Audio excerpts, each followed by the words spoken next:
Porque qual é a paz que nós todos anelamos, né? Qual é a paz que todos nós desejamos?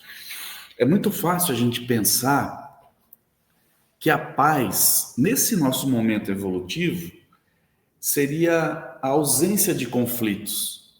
É muito fácil a gente pensar assim quando a gente fala em paz. Eu quero paz. Eu quero ausência de conflitos. Não quero confusão. Vivemos num mundo maravilhoso, né, onde não haja esses conflitos, divergências, discussões que nos gastam tanta energia. Seria bom. Seria muito bom. Contudo, não é assim, não é? Dado esse nosso momento evolutivo. Se pegarmos a analogia de um diamante, para que ele chegue à condição de um valor elevado, ele precisa passar por duras lapidações. Portanto, alcançar essa paz que comentamos, sem conflitos, divergências, é algo que se constrói. Não será para agora, não é? E nós já estamos nesse processo, no caminho para essa realidade, eu diria já há muito tempo estamos nesse caminho. Querendo ou não querendo, nós já estamos lá, nesse caminho, percorrendo. Então, a paz que por hora devemos desejar, não é essa paz totalmente sem conflitos, sem divergências, mas sim a paz de consciência.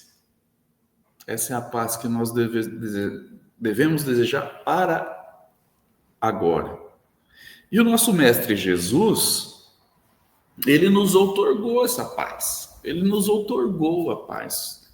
E foi relatado por João, no capítulo 14, versículo 27, quando diz: a paz vos dou, a minha paz vos deixo.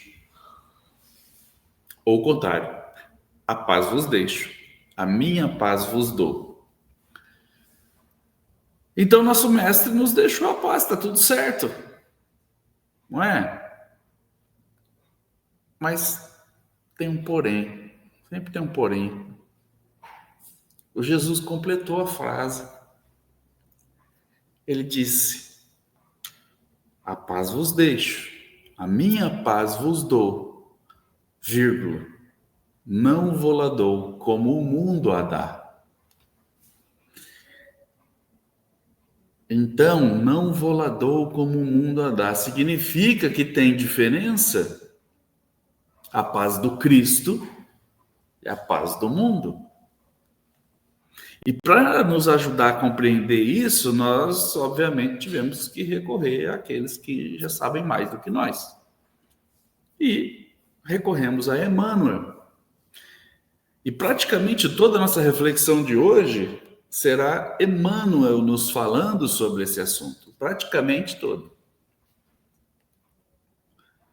E já iniciaremos só na obra intitulada Calma. Nós trouxemos ali dessa obra Calma 3 capítulos que falam sobre a paz. E a primeira, que se diz, cujo título é Fala em Paz, Emmanuel diz o seguinte, que é justo lembrar que a voz humana está carregada de vibrações. A voz humana. Lembra que há algum tempo atrás nós fizemos uma palestra sobre o uso da palavra, né? E a importância disso. Essa mensagem de Emmanuel vem ao encontro. Então ele diz que a voz humana está carregada de vibrações. Esforça-te por evitar os gritos intempestivos e inoportunos. Ele começa assim. Ele vai nos dizer que uma exclamação tonitruante, ou seja, uma exclamação estrondosa, equivale a uma pedrada mental. Se alguém te dirige a palavra em tom muito alto, faze-lhe o obséquio de responder em tom mais baixo. Por que isso? Porque quando alguém está em cólera na sua frente, gritando com você, Ou você vai para a vibração dela, que nesse caso é descer, ou você traz ela para a sua, e o tom de voz vai atuar diretamente nesse processo. Então, o que Emmanuel está nos dizendo aqui nesse primeiro trecho desse capítulo, que inclusive é o título, né, do capítulo, Fala em Paz, que é para falarmos em paz. Nesse caso, não é falarmos sobre a paz, e sim falarmos em tom de paz. Falarmos assim igual Marcos, com calma, com serenidade, com mansuetude. Entendeu? É assim que Emmanuel está dizendo para a gente conversar. Igual os mineiros, sossegados, goianos. Aquele pessoal que conversa assim, ó. E por que Emmanuel nos recomenda isso, Fernando? Porque os nervos dos outros são iguais aos nossos e se desequilibram facilmente. Então, uma discussão sem proveito é desperdício de energia, de forças. E aí ele faz uma observação muito importante, ele diz assim: não te digas sofrendo esgotamento e fadiga para poder lançar frases tempestuosas e ofensivas. Aqueles que se encontram realmente cansados procuram repouso e silêncio. O que ele está falando? Quantos de nós, às vezes por estar esgotado, cansado, e acontece alguma situação e já despeja um monte de coisa tempestuosa em cima dos outros, com a desculpa de que está cansado ou cansada. Mas se estamos cansados ou cansadas, o que ele está dizendo aqui, quem está cansado vai descansar. E não usa o cansaço para poder... Se te sentes à beira da irritação, estás doente. E o doente exige remédio. Barulho verbal apenas complica.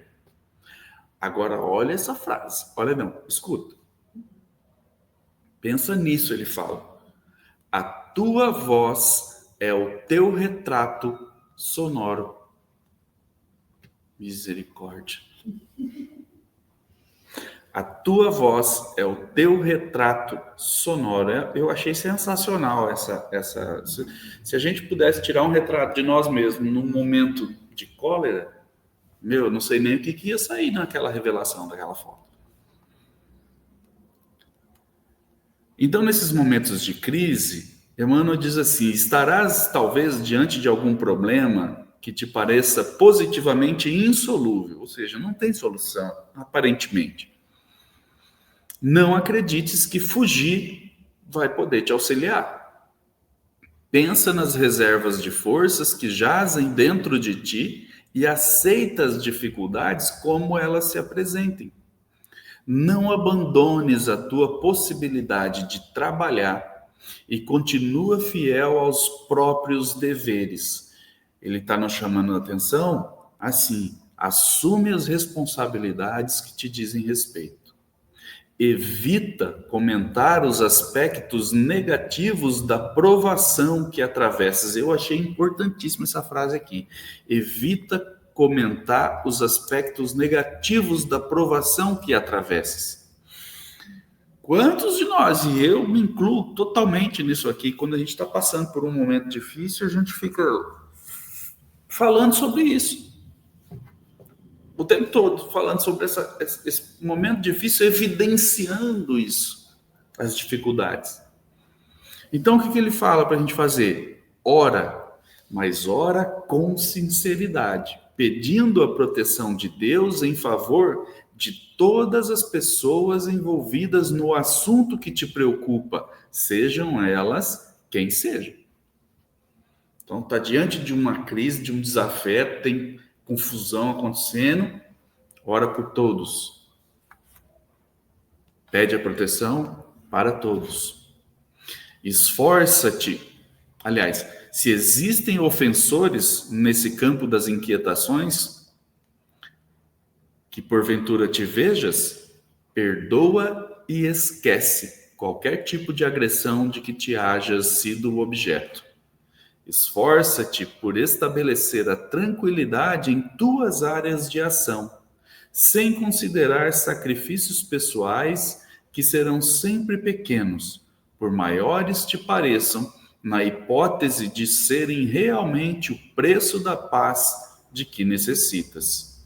Não sei se vocês já tiveram a oportunidade de notar nesses jogos de futebol que passam na televisão, quando os jogadores estão virados no não sei no que, extremamente nervosos, e chega cara a cara com o juiz e fala um monte, falando um monte de coisa ali que não deve ser nada bonito, e o juiz está assim, ó.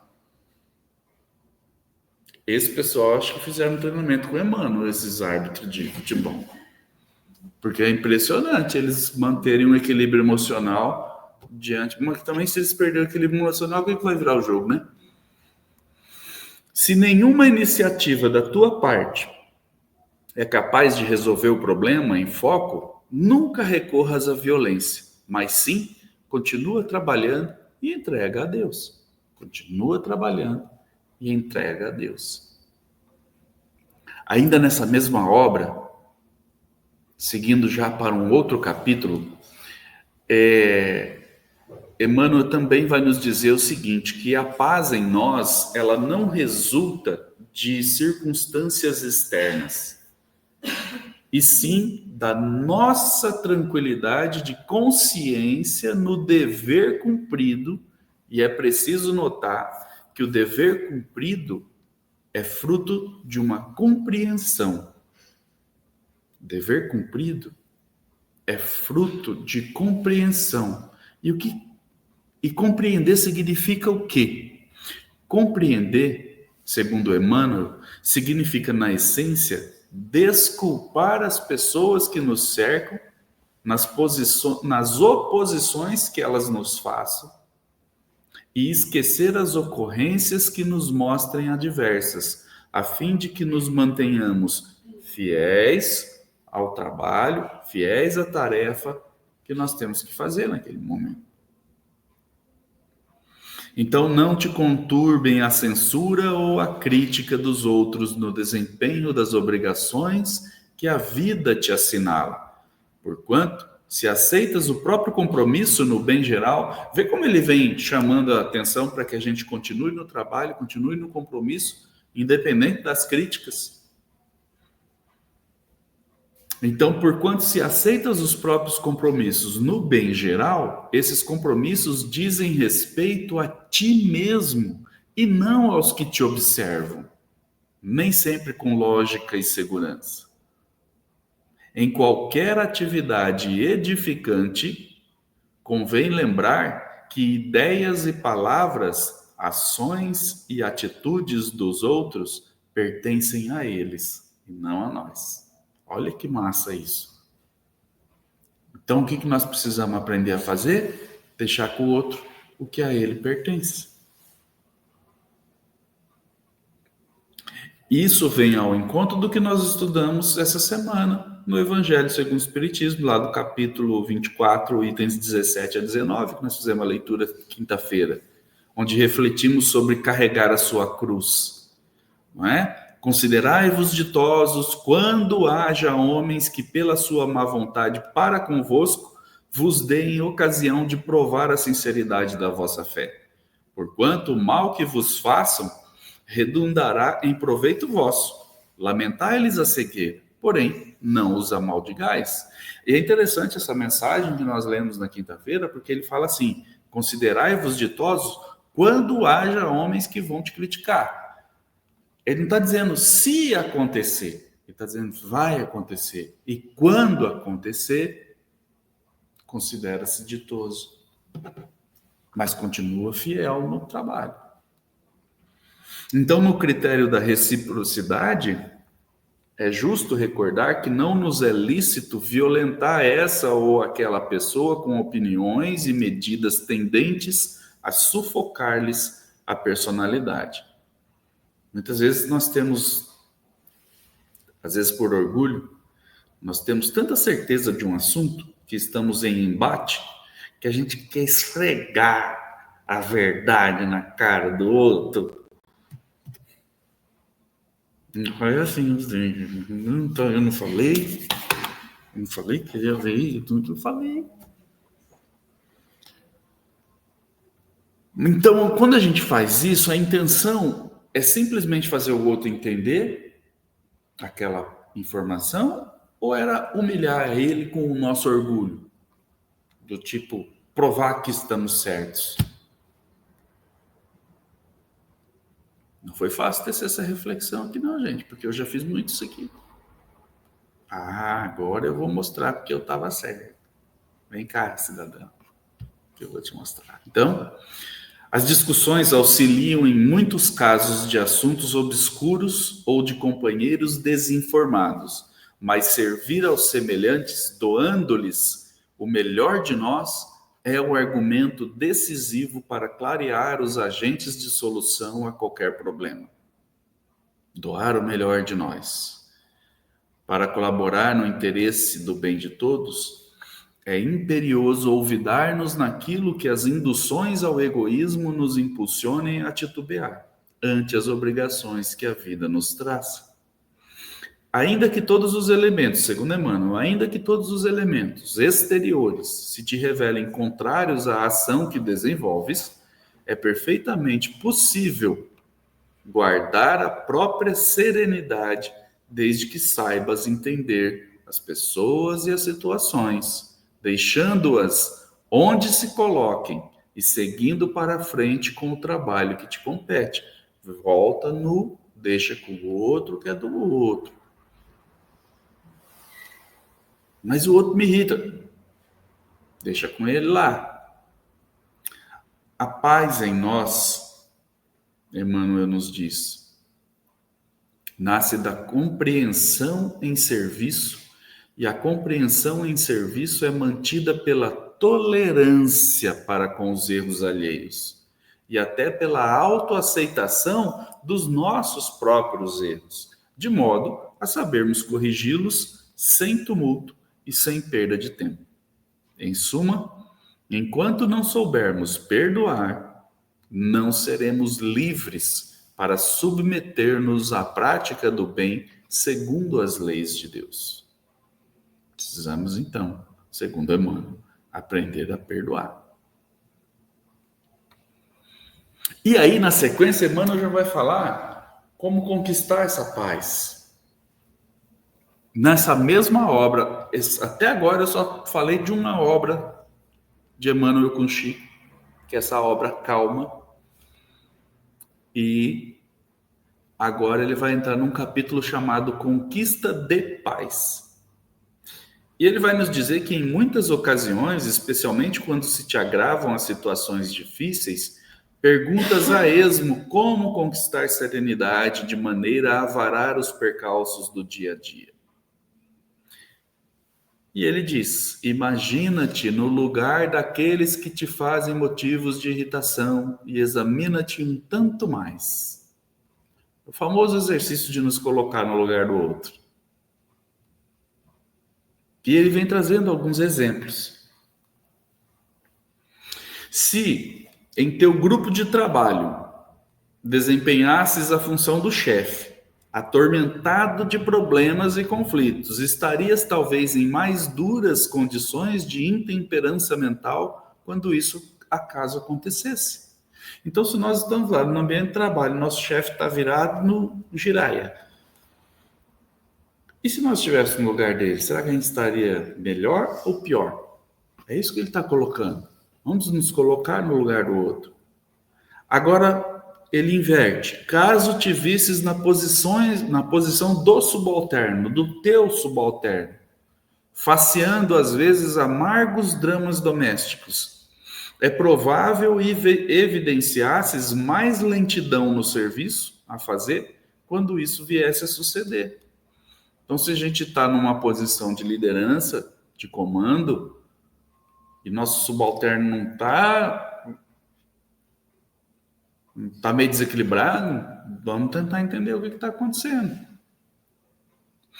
considerando a possibilidade de seres o doente que te incomoda, quando isso se verifique, de certo não te reconhecerias com menos intolerância diante do sofrimento. Na hipótese de haveres sofrido as longas tentações da criatura julgada em erro, é possível houvesse descido a mais baixo nível. Olha que Emmanuel vem dando um raquetado em cima de raquetado. Se te notasses na posição enfermiça da pessoa que te ofendeu, ignora se não terias ferido alguém com mais ímpeto. Então, aquele que nos ofende, e a gente já comentou aqui em outras ocasiões, é aquele que mais precisa de ajuda. Então, se a gente faz esse exercício de pensar isso, ele precisa de ajuda, ele está me ofendendo, é ele que precisa de ajuda, não sou eu. E eu vou me colocar no lugar dele para tentar entender o que está acontecendo. Porque se eu estivesse no lugar dele, será que eu não estaria ferindo com mais intensidade? E quando a gente começa a fazer esse exercício de nos colocar no lugar do outro, ou ao menos de lembrar, é ele que precisa de ajuda, mentalmente aqui, é ele que precisa de ajuda, é ele que precisa de ajuda, é ele que está precisando de ajuda. A gente começa a olhar para as pessoas de uma maneira diferente.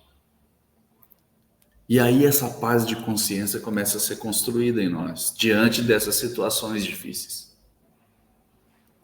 E aí Emmanuel conclui mais esse capítulo dizendo: analisemo-nos através das lentes da introspecção e reconhecer-nos-emos imensamente distantes da condição dos anjos. E isso nos ensinará que os companheiros com os quais convivemos nem sempre conseguirão apresentar, por enquanto, qualidades que ainda não possuímos, e raciocínios mais profundos nos farão sentir a necessidade de calma e tolerância de uns para com os outros em todos os momentos inquietantes da vida. É impressionante isso aqui, porque ele está falando para nós como é que eu vou exigir do outro qualidade que eu não tenho. Poxa vida, mano. Mas o André Luiz também deu uma contribuiçãozinha para essa reflexão de hoje. Contribuiçãozinha, perdão, André, foi só força de expressão. No campo de evolução, no campo da evolução, André Luiz fala: a paz é conquista inevitável da criatura. Então nós vamos conquistar essa paz. O que hoje parece um terreno difícil de ser percorrido, cheio de altos e baixos, um dia vai se tornar planície, ele diz para nós. E André Luiz relata isso na obra O Espírito da Verdade, que é a psicografia de Chico e de Valdo Vieira por diversos espíritos. E nessa mesma obra, O Espírito da Verdade, tem uma outra mensagem pelo espírito Hilário Silva que nos diz: usemos para com os outros o alimento da paz, porque estendendo paz aos outros, asseguramos paz a nós mesmos. E, com a paz, conseguiremos possuir espaço e tempo terrestres em dimensões maiores para que aprendamos e possamos realmente servir. Agora a gente deixa o André Luiz e o Hilário Silva e voltamos para o Emmanuel, em outra obra chamada Alma e Coração, onde Emmanuel vai falar sobre paz de espírito. E ele diz assim que temos hoje em toda a parte da Terra um problema essencial a resolver, que é a aquisição da paz de espírito, em que se desenvolve todas as raízes da solução aos demais problemas que sitiam a alma. E ele traz duas perguntas para a gente pensar. Ele diz assim: que diretrizes, porém, adotar na obtenção de semelhante conquista, dessa paz de espírito? Devo usar a força, impor condições, armar circunstâncias? Tem muita gente que pensa que a paz se conquista com a força. Não desconhecemos, no entanto, que a tensão apenas consegue impedir o fluxo das energias criadoras que brotam das áreas ocultas do espírito, agravando conflitos e mascarando as realidades profundas de nossa vida íntima, habitualmente imanifestas. A paz de espírito, ao contrário, exclui a precipitação e a inquietude, para deter-se e consolidar-se na serenidade e no entendimento. Para adquiri-la, por isso mesmo, urge entregar as nossas síndromes de ansiedade e de angústia à providência invisível que nos apoia. Olha que massa que ele está falando dessas dificuldades nossas. Para adquirirmos essa paz de espírito, contarmos com a ajuda desses irmãos invisíveis que estão nos auxiliando na jornada. As ciências psicológicas da atualidade nomeiam esse recurso como sendo o poder criativo e atuante do inconsciente.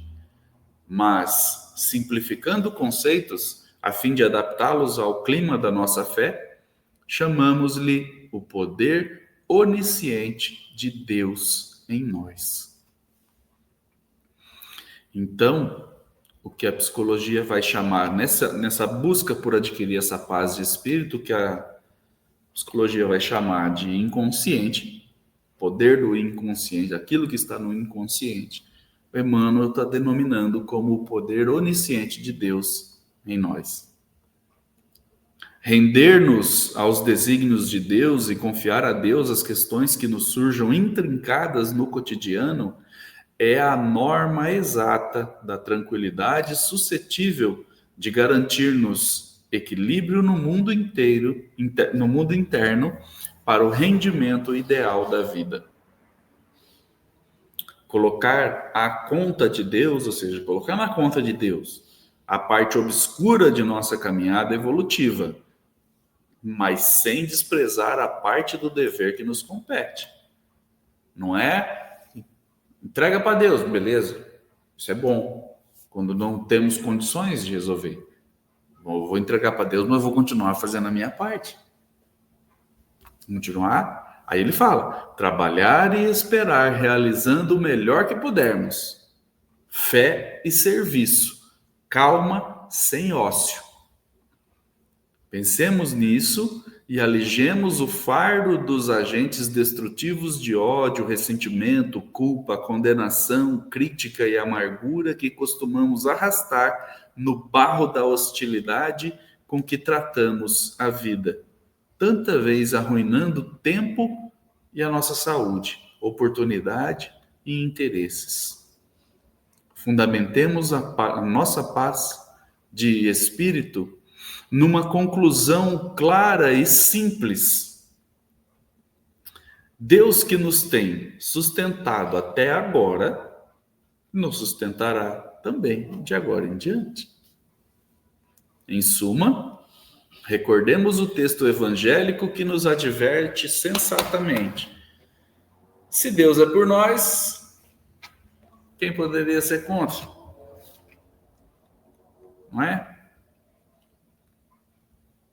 Agora a gente deixa essa obra que estávamos e vamos dar um salto para uma outra obra chamada Vinha de Luz, onde Emmanuel também vai falar dessa diferença da paz do Cristo e da paz do mundo, que comentamos inicialmente. E justamente inspirado nessa passagem de João 14, 27, que Jesus fala, paz vos deixo, a minha paz vos dou, não vou lá dou como o mundo a dá. E ele diz que é indispensável não confundir a paz do mundo com a paz do Cristo. A calma do plano inferior pode não passar de estacionamento. Então não é a ausência de conflitos, divergências, que comentamos lá no início. A ausência disso muitas vezes pode significar um estacionamento. Estamos estacionados, eu vou me isolar, não tenho contato com ninguém, não tenho conflito com ninguém. Então pode ser um estacionamento nesse caso. A serenidade das esferas mais altas significa trabalho divino a caminho da luz imortal. O mundo consegue proporcionar muitos acordos e arranjos nesse terreno, mas somente o Senhor pode outorgar ao espírito a paz verdadeira. Então, nos círculos da carne, Emmanuel diz que a paz das nações costuma representar o silêncio provisório das baionetas. Então, a paz das nações costuma representar o silêncio provisório das armas. É o pessoal tirando o dedo do gatilho provisoriamente. Mas ele diz ainda que a paz dos abastados inconscientes é a preguiça improdutiva e incapaz. A paz dos que se revoltam no quadro de lutas necessárias é a manifestação do desespero doentio. A dos ociosos sistemáticos é a fuga do trabalho. A dos arbitrários é a satisfação dos próprios caprichos. A dos vaidosos é o aplauso da ignorância. A dos vingativos é a destruição dos adversários. Eu só vou ficar em paz quando meu adversário tiver sido destruído. A dos maus é a vitória da crueldade. A dos negociantes sagazes é a exploração do inferior. A dos que se agarram às sensações de baixo teor é a viciação dos sentidos. Olha só. A dos comilões é o repasto opulento do estômago, embora haja fome espiritual no coração. Há muitos ímpios, caluniadores, criminosos e indiferentes que desfrutam da paz do mundo. Isso é verdade. E muitas vezes as pessoas se revoltam. Ó, a gente sabe que o rapaz lá é bandido, tá lá, ó, se divertindo, viajando, conhecendo o mundo. Bandido, a gente até julga e fala bandido. Sentem-se triunfantes, venturosos e dominadores do século. A ignorância endinheirada, a vaidade bem vestida e a preguiça inteligente sempre dirão que seguem muito bem. Não te esqueças, contudo, de que a paz do mundo pode ser, muitas vezes, o sono enfermiço da alma. Busca, desse modo, aquela paz do Senhor. Paz que excede o entendimento, por nascida e cultivada portas adentro do espírito, no campo da consciência e no santuário do coração. Ninguém nega que em torno de nós agitam-se multidões rogando paz, não é? Muita gente e ignorando como saírem do tumulto que estão. Impossível igualmente desconhecer que não está em nossas mãos arrebatá-las de vez ao torvelinho de inquietações que criaram para si mesmas. Por vezes nós vamos nos deparar com os nossos conhecidos que estão no meio de um temporal. E nem sempre nós estaremos em condições de auxiliar. Entretanto, ser-nos-á possível estabelecer o reino da paz em nós mesmos, irradiando tranquilidade e otimismo onde nós estivermos. Comecemos pelas bases da compreensão. Ele volta, já é outro capítulo, outra obra, e Emmanuel volta no assunto da compreensão. Se nos ajustarmos às leis de equilíbrio que nos governam, reconheceremos que os desacertos do mundo são justificáveis. Aqueles mesmos que se nos fazem companheiros no cotidiano são portadores dos pequenos desajustes que apresentam a soma das grandes crises que afetam a comunidade nos dias atuais. Esse Aí ele começa a exemplificar, por exemplo, uma pessoa possui recursos materiais para a garantia do trabalho, mas sofre a sede de lucros excessivos e imediatos. Um outro dispõe de competência para servir, no entanto, embora seja já razoavelmente remunerado, reclama sempre novas e mais elevadas compensações. Aquele outro evidencia notável saúde física, mas entende que o tempo deve ser dissipado em distrações vazias. Outro ainda carrega disposições que nada faz por superar, indisposições que nada faz por superar e, sobretudo, exagera nos sintomas, em prejuízo de si próprio. Outros ainda se ressentem ante a incompreensão alheia, ninguém me entende, e trazem o coração conservado no vinagre do melindre ou da rebeldia. O tal do melindre é impressionante. Ninguém me entende. Todos, porém, são detentores de altas virtudes potenciais. Abstente, aí vem o exercício que ele fala para todos nós. Abstente de fixar as deficiências do companheiro e procura destacar-lhe as qualidades nobres, nas quais se caracterizem de alguma forma. Ao invés de a gente ficar notando os pontos negativos, notemos os pontos positivos. O que será de bom que tem essa pessoa? Examina o bem, louva o bem e estende o bem tanto quanto puderes. A paz pode passar a residir hoje mesmo em nosso campo íntimo. Basta lhe ofereçamos o refúgio da compreensão e isso depende unicamente de nós. Um super exercício para a gente fazer sobre isso é no trânsito. Quando nos deparamos com aquele irmãozinho que não dá seta, aquele outro que atravessa a nossa frente, né? Aquele outro que está à noite com o farol apagado. E aí tem um monte de situação. Então a construção da paz, por tudo que nós vimos até aqui, nós vimos que a construção dessa paz sou eu comigo mesmo. Porém, como nós temos que conviver em sociedade, vamos complementar isso. Sou eu comigo mesmo diante do outro e do que o outro me faz. E aí, já caminhando para o nosso encerramento, nós buscamos no Evangelho uma passagem quando Jesus fala sobre amai os vossos inimigos. Mas, Júnior, que amai os inimigos, o que tem a ver com a paz? Tem tudo a ver. Na tradução do Haroldo Dutra Dias, o Evangelho, e também da Bíblia Alfalite, tradução da Alfalite, que eu comentei até outro dia, que eu tenho em casa e gosto muito dessa tradução, a passagem de Mateus, capítulo 5, 44, tá semelhante nessas duas traduções. Diz assim: amai os vossos inimigos, orai pelos que vos perseguem.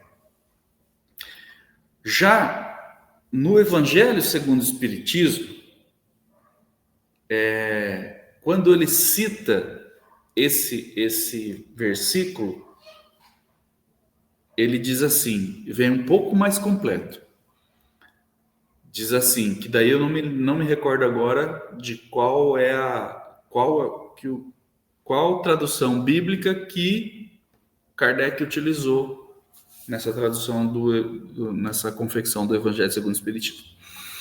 Amai os vossos inimigos, fazei o bem aos que vos odeiam e orai pelos que vos perseguem e caluniam.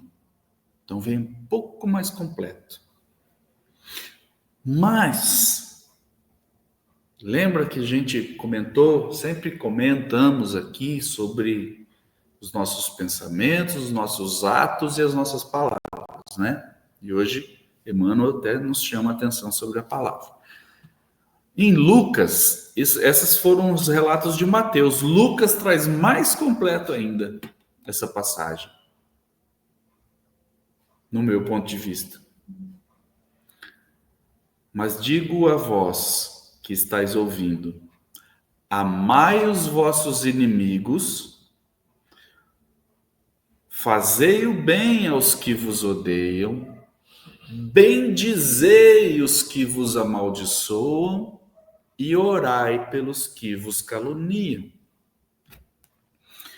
Então, amai os vossos inimigos, para todos nós ainda é um exercício muito difícil. Mas nós vamos aprender isso aí. Tenho certeza, todos nós. Mas enquanto isso, mas eu não consigo amar inimigo. Não consigo. Mas qual é a receita? Fazei o bem aos que vos odeiam. A pessoa te faz mal, você faz bem. Ela te faz mal, você faz bem. Ela faz mal, você faz bem para ela. Mas, Júnior, aí, poxa vida, eu vou ficar fazendo, né? O cara tá me fazendo mal, eu vou fazendo bem para ele. Ainda não consigo. Então tá.